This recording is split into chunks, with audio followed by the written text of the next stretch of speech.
आराम से कर दीजिए, आराम से, बिल्कुल आराम से।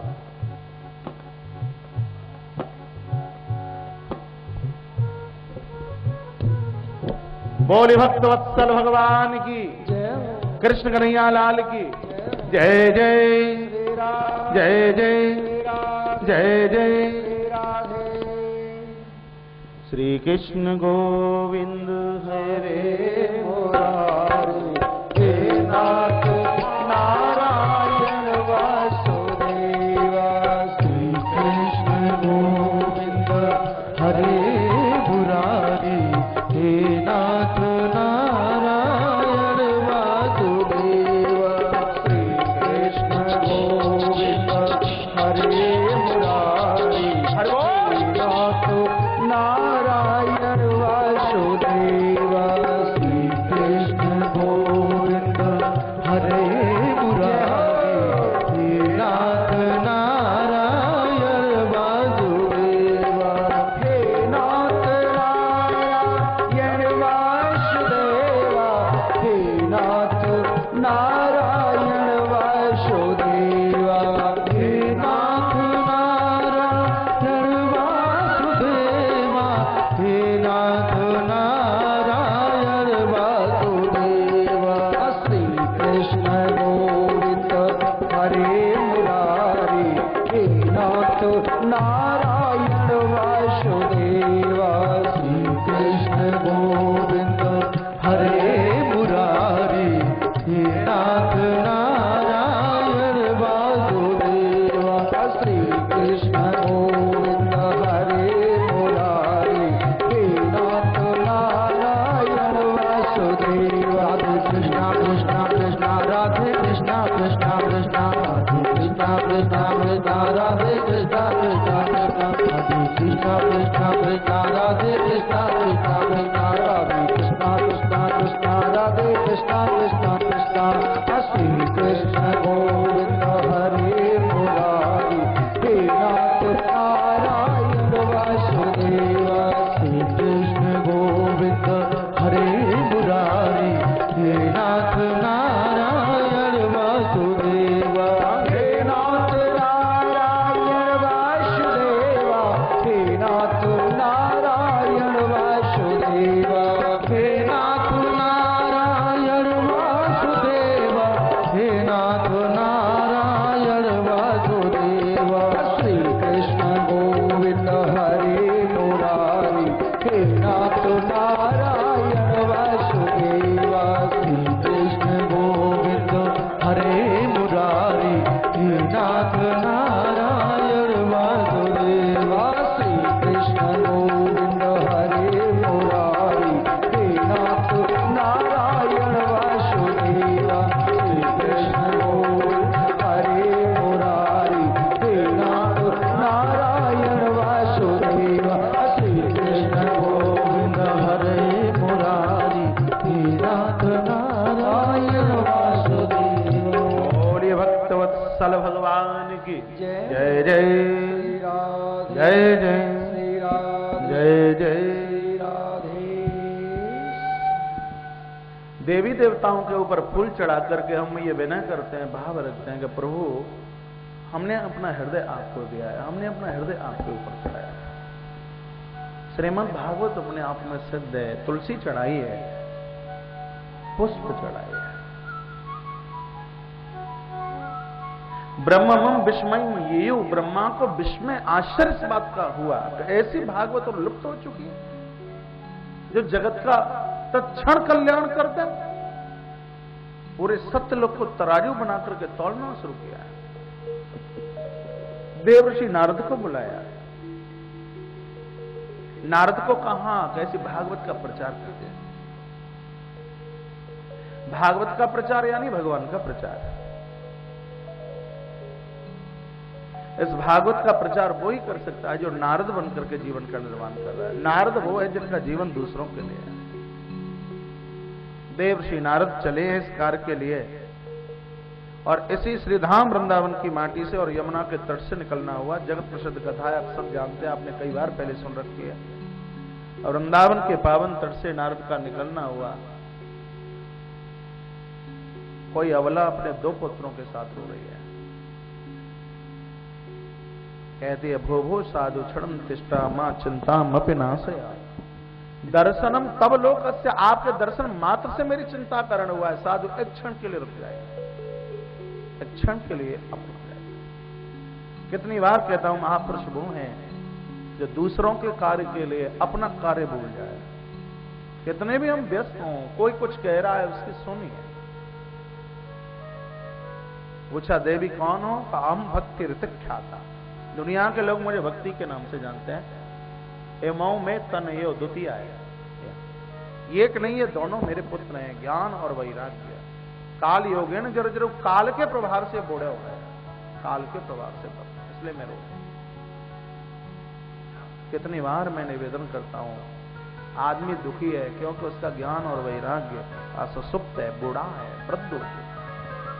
भजन की आवश्यकता इसीलिए वो जाग जाए, भजन की आवश्यकता इसलिए तो है तो वो जाग जाए, प्रभु के स्मरण की आवश्यकता इसलिए तो है वो जाग जाए। ज्ञान और वैराग्य कहीं मठ मंदिर में नहीं मिलेगा। हृदय एक वृंदावन है, श्रद्धा ही तो यमुना है, श्रद्धा ही तो यमुना है। अब बाहर बैठी है, ये बंदूक है लेके बाहर बैठी है, यहां कोई गोली नहीं चलती, वहां बैठ जाए। बोलिए भक्त वत्सल भगवान की जय, कृष्ण कन्हैया लाल की जय, जय जय श्री राम, जय जय श्री राम, जय जय श्री राधे। देवर्षि नारद पास में पहुंचे हैं, कहा देवी कौन हो तुम? परिचय बताया, भक्ति, कृपा कर दीजिए। उत्पन्ना द्रविड़े साहम वृद्धिम कर्नाटके गता, द्रविड़ में मेरा जन्म हुआ, कर्नाटक में बड़ी हुई, महाराष्ट्र में थोड़ा सम्मान, धन्यम वृंदावनम तेना, लेकिन धन्यवाद का प्रतीक वृंदावन है जहां मुझे ताकत मिली है, मुझे ताकत मिली, लेकिन मेरे पुत्र जर्जरता हुआ है, कृपा। संत कौन है?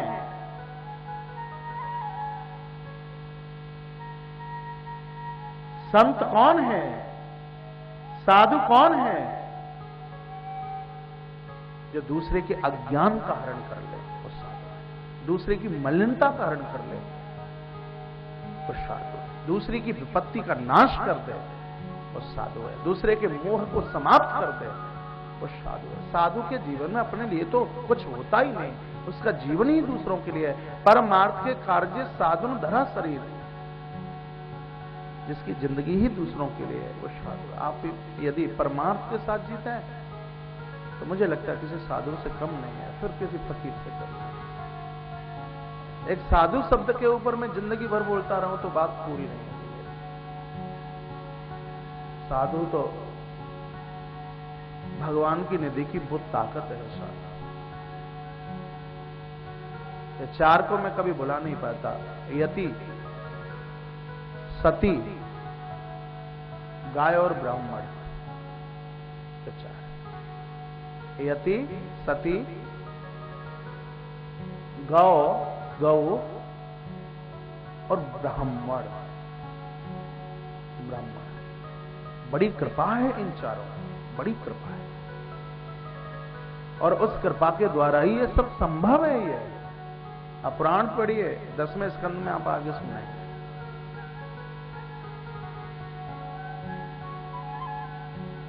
श्रीमद् भागवत के 10वें स्कंद।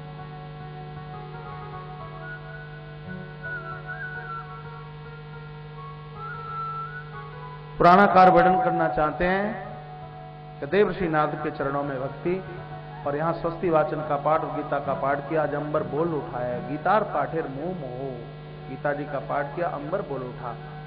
आप बद्रिकाश्रम जाइए, बद्रीनाथ जाइए, कभी समय मिले बद्री विशाल जाना, बद्रीनाथ जाना। ये तैयारी ना करनी है कि बुढ़ापे में जाएंगे, वृद्धावस्था में जाएंगे, जीवन का हर उत्तर मिलेगा उत्तराखंड में, बद्रीनाथ। वहां आपको लगेगा क्या भुलाए हमने, क्या पाया है। बद्रीनाथ की तरफ चलोगे तो ऐसा लगता है अपने घर चल करके आ गए, अपने असली घर चल करके आ गए। ऐसा स्थान है भगवान बद्री विशाल का, जहां अलकनंदा के पावन तट पर किलकिल की आवाज करते हुए जगत का कल्याण भगवान बद्रीश कर रहे हैं। ऐसे बद्रिकाश्रम की तरफ आगमन हुआ है देवर्षि नारद का। सामने 4 ऋषि कुमार मिले, सनक, सनंदन, सनातन और सनत कुमार। श्रीमद् भागवत का प्रथम अवतार है। भगवान ऋषि बन करके आए। पहले अवतार में मेरे भगवान ऋषि बन करके आए। आगे आप सुने।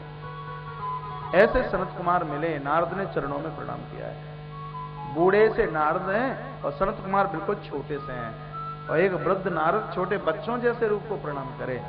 क्यों? क्योंकि व्यक्ति आयु से बड़ा नहीं होता, व्यक्ति उसके विवेक से बड़ा है, व्यक्ति उसके ज्ञान से बड़ा है।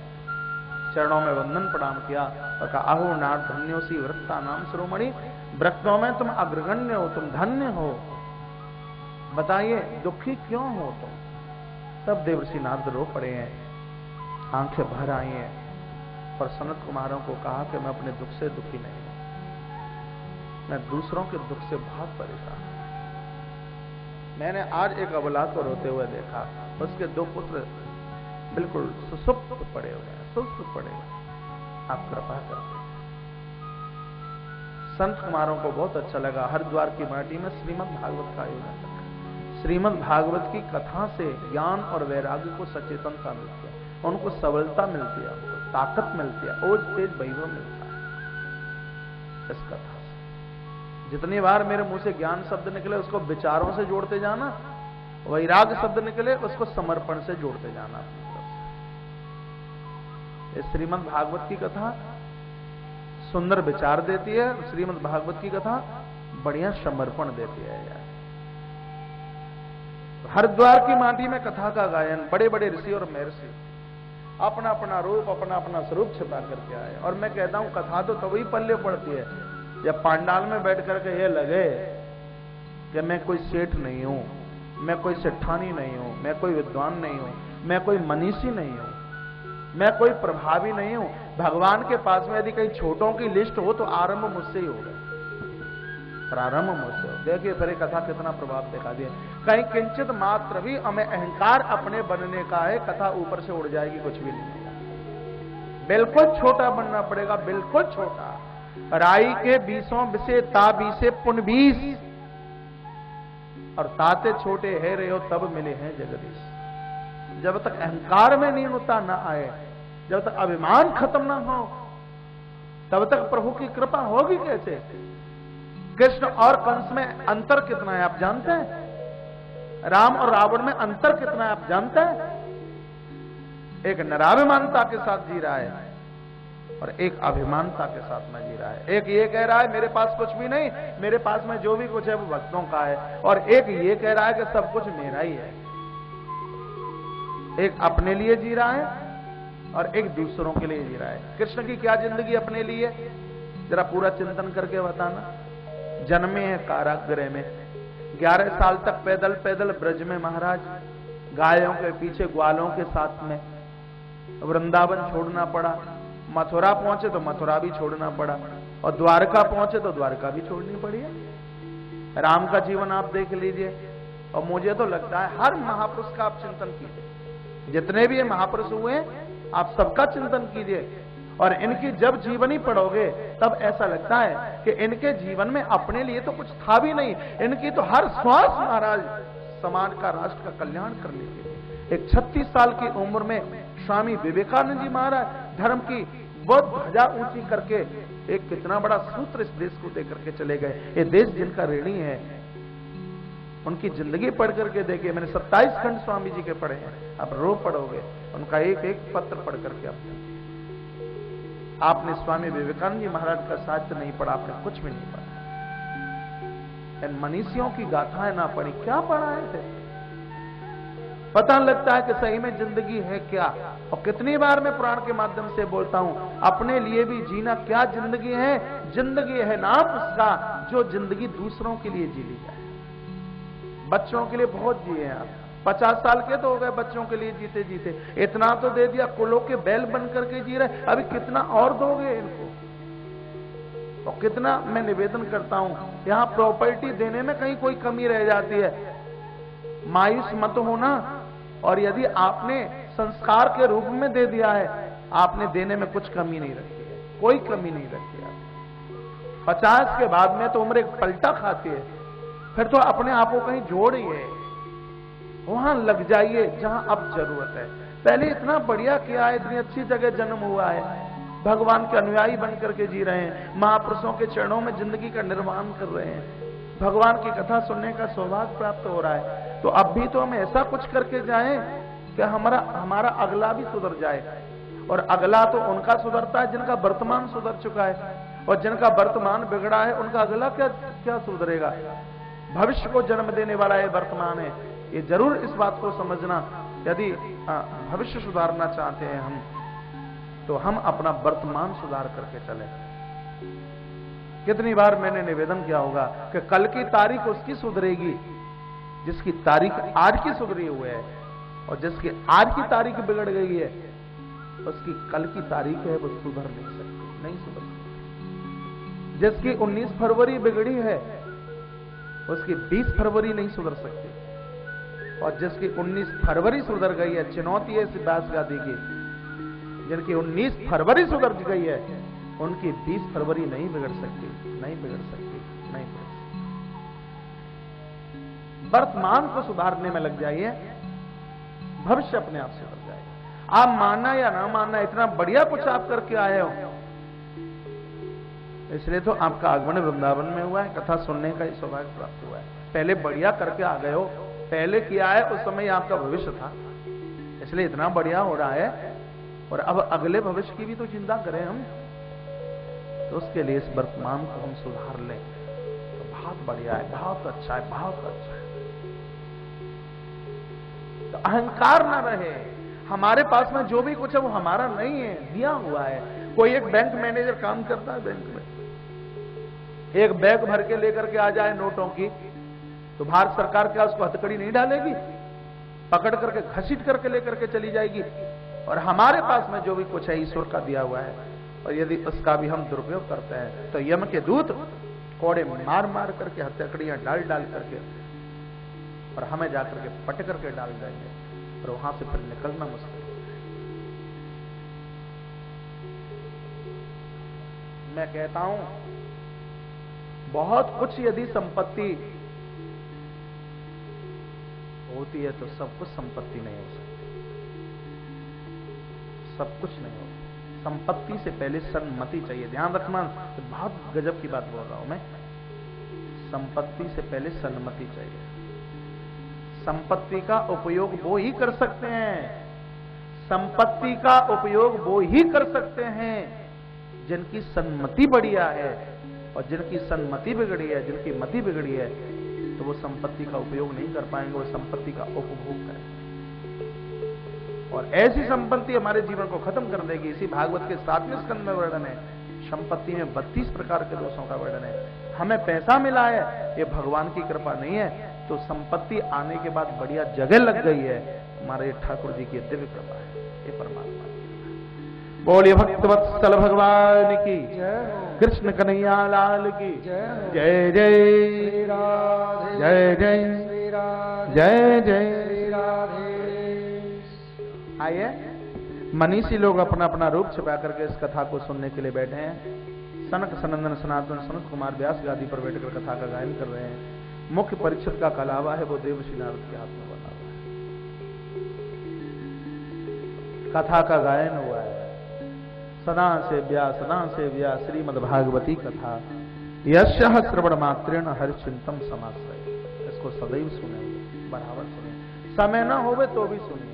7 दिन के लिए समय ना होवे 1 दिन सुनिए, 1 दिन के लिए समय ना होवे 1 घंटा सुनिए, 1 घंटे के लिए समय ना हो तो 1 क्षण सुनिए, लेकिन इसको सुनिए। उनको बहुत कुछ मिला जिन्होंने अपने जीवन में सुना। ये सनत कुमारों की वाणी है, जो एक शोध की हुई वाणी है। इस वाणी के ऊपर शोध किया गया है, जिसको आप पीएचडी बोलता है। पीएचडी क्या है? किसी वस्तु की खोज ही तो है, शोध ही तो है। तो महापुरुषों की तो ये शोध की हुई है वाणी है।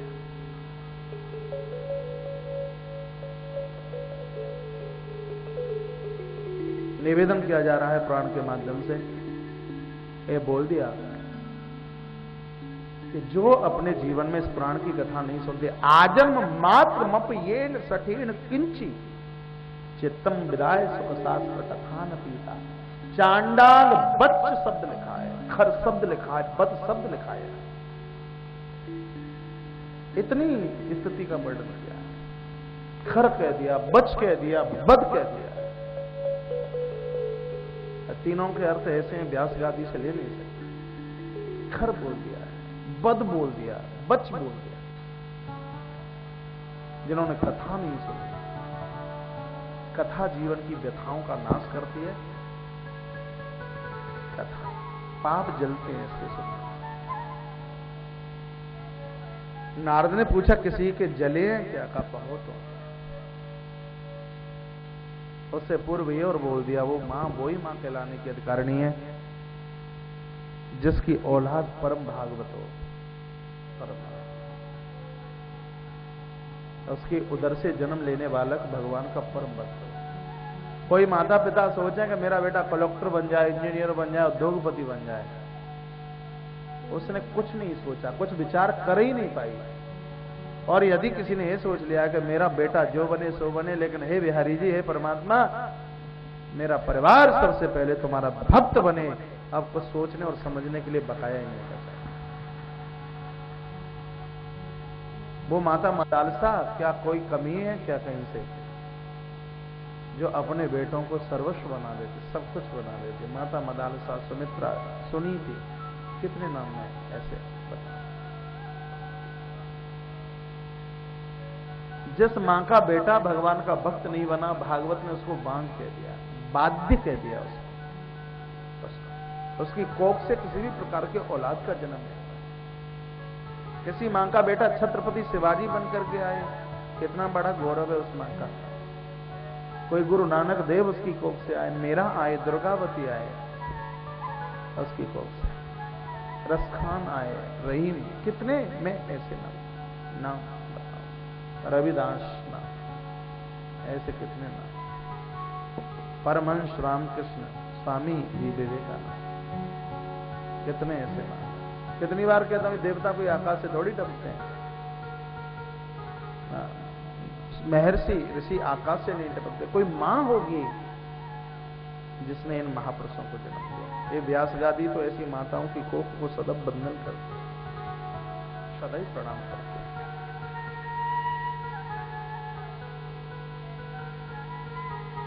पूछ लिया महात्माओं ने, क्या किसी के पाप जले हैं क्या? कहा एक के नहीं, बहुतों के हैं। किसके? एक आध प्रमाण दे दीजिए। तो प्रमाण के रूप में धुंधुकारी, आत्मदेव और गोकर्ण की कथा का वर्णन किया है। जगत प्रसिद्ध कथा है, आपने सुनी है। बहुत संक्षेप में इस कथा को कहूंगा, आगे चलना है। तुंगभद्रा नदी के तट पर, तुंगभद्रा तटे पूर्वम बुद्ध पत्थर मत, बिल्कुल नहीं चला, पूरा एक ट्रक का सामान लगाए रखे हो, माइक चलने।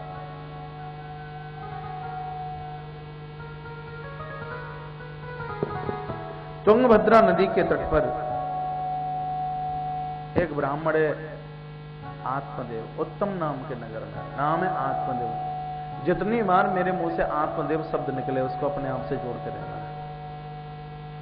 गृहिणी है धुंधोली,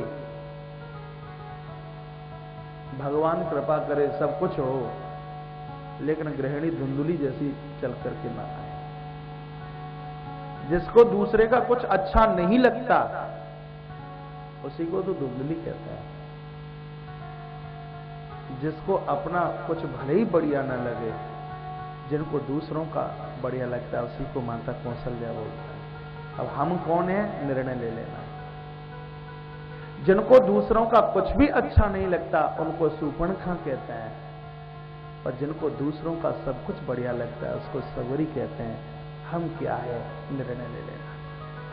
सूर्पणखा बनकर जीवन का निर्वहन करें, ईश्वर से मिलने के लिए जाएं और तो भी भगवान बात न करें, और सवरी बनकर के जीवन का निर्वहन किया है, ईश्वर से मिलने के लिए जाने की जरूरत ही नहीं है, भगवान खोलते खोलते हमारी कुटिया तक चल करके आ जाए।